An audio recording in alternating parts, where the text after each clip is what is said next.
The desert waited for its next chorus of thunder, a song played not by guns, but by voices through air. The enemy could hear the world dying, but never each other.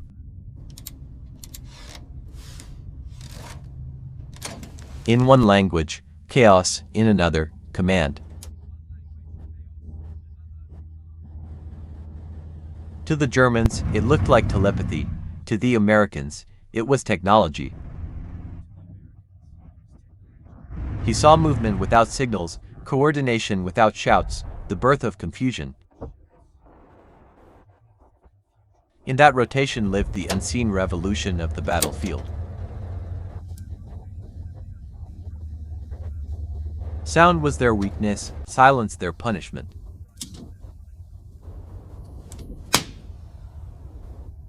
Five machines, one mind, the miracle of frequency. Steel was strong, but signal was stronger.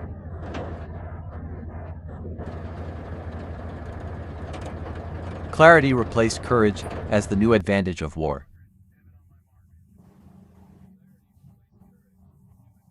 The invisible had become the most lethal armor.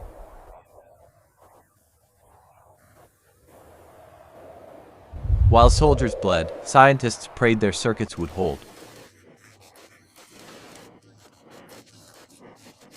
Innovation was not glamour, it was insomnia with a conscience. Their hands built the words that would save unknown men. Mathematics became the difference between silence and command.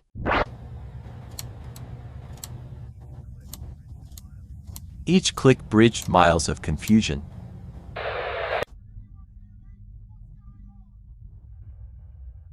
Authority drowned beneath its own noise.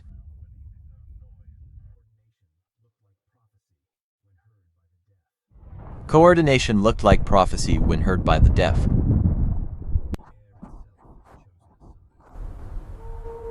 The air itself had chosen a side.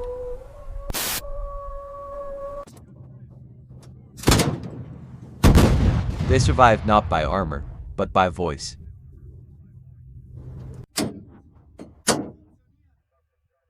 Technology, not bravery, had decided the day.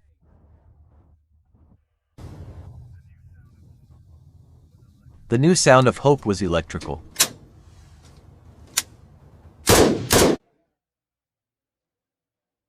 For the first time, control traveled faster than rumor. Every box carried more power than an artillery battery.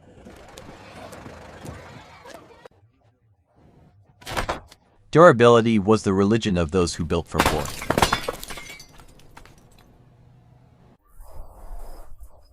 Words, once whispers, became weapons.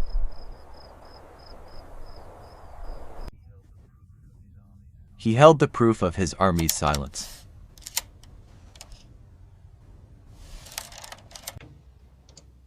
Adaptability became the new definition of strength.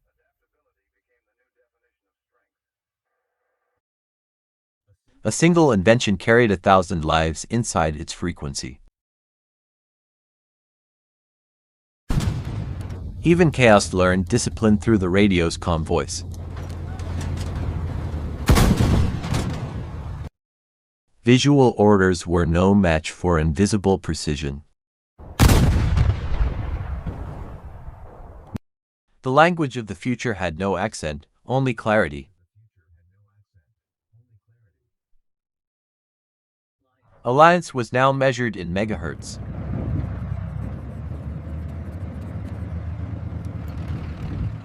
Connection felt like salvation.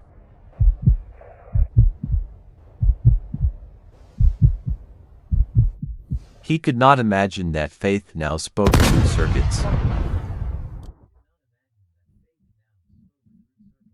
Order survived where noise perished.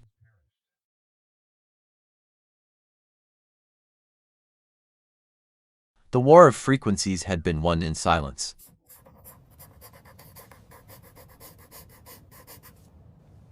Defeat was now written in technical reports.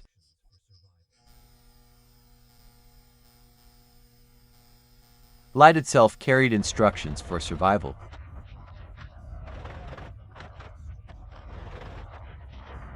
He had built not a machine, but a heartbeat between men.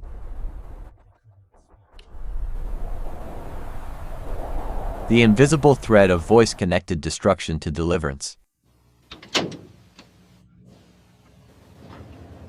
They looked strong, but they could not speak.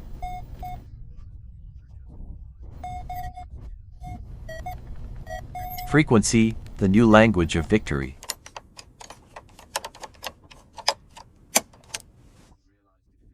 Discipline became choreography.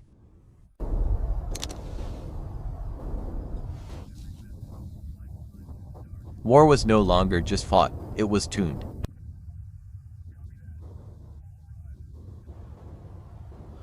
He realized defeat sounded beautiful.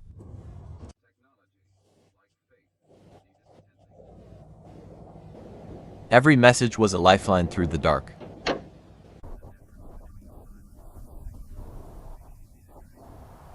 Two words that weighed more than metals.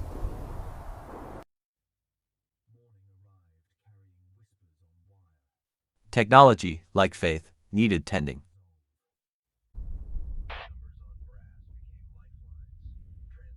The difference between silence and signal became history.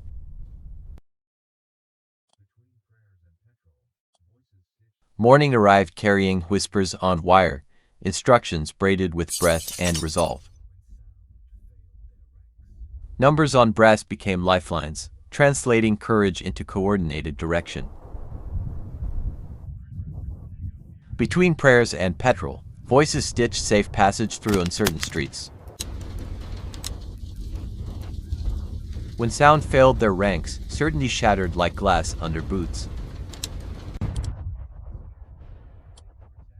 Precision arrived as conversation, the horizon listening and answering with fire. In darkness, clarity felt holy, each syllable a promised return. Because they could speak, they could protect, turning mishap into managed geometry. Silence answered his questions, the worst counsel a soldier could receive. Adaptation became reflex, the art of surviving through disciplined improvisation.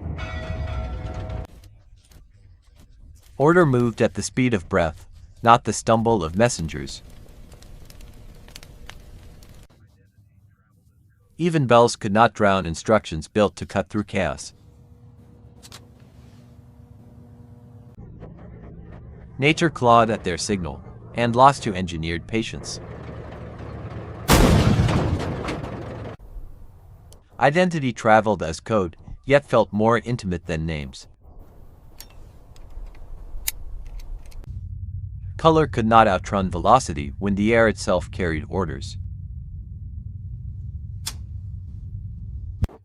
Victory depended on hands that soldered futures in roadside ditches. The sentence moved for machines like one creature changing shape. Defeat sounded like realization written in private, trembling script. Different uniforms, single sentence, cooperation finally learned a common accent. Calm returned as a frequency, found by patience, held by trust. In green mazes, words carved corridors where blades and bullets could not. Two phrases turned fear into geometry, and geometry into survival. They did not guess, they listened, then moved like memory.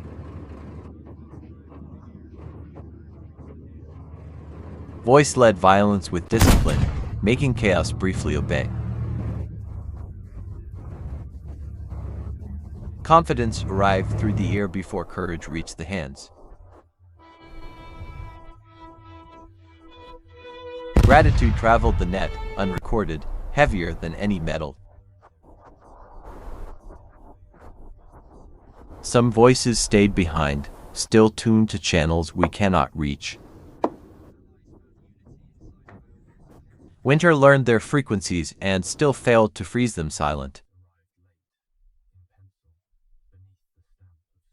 Allies found unity inside vowels, consonants, and crystal-stable promises. Respect arrived late, in pencil, beneath the stamp of surrender. Because connection held, courage could ask for what it needed. The unseen architecture sustained steel long enough to reach tomorrow.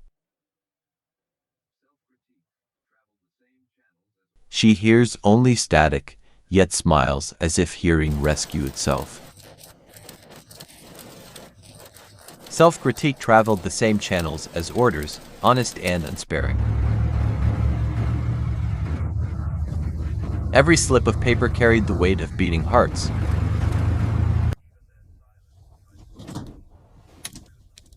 Safety sounded like repetition learned until fear fell asleep.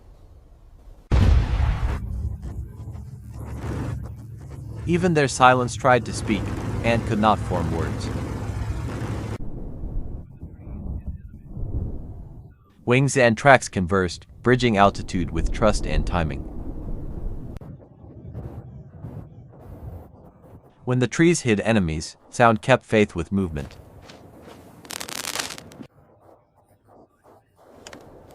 Escape became choreography written in syllables and steel. Tools endured alongside men, both bearing invisible bruises. For once, sound meant joy, not orders, and no one objected. Wisdom passed through fingertips, a craft older than the war itself. Logistics fed language so language could keep men alive longer. Truth crossed the wire without interference, received with solemn silence. They unbuckled from war by lifting the voices that carried them. Rescue borrowed its future from fields where tanks once listened. The quiet box still hums inside imaginations tuned to wonder. He hears every sentence as formation, every pause as survival. Daylight signs off, but the frequency that saved them lingers gently. War moved on, yet the invisible cord remains, binding courage to clarity forever.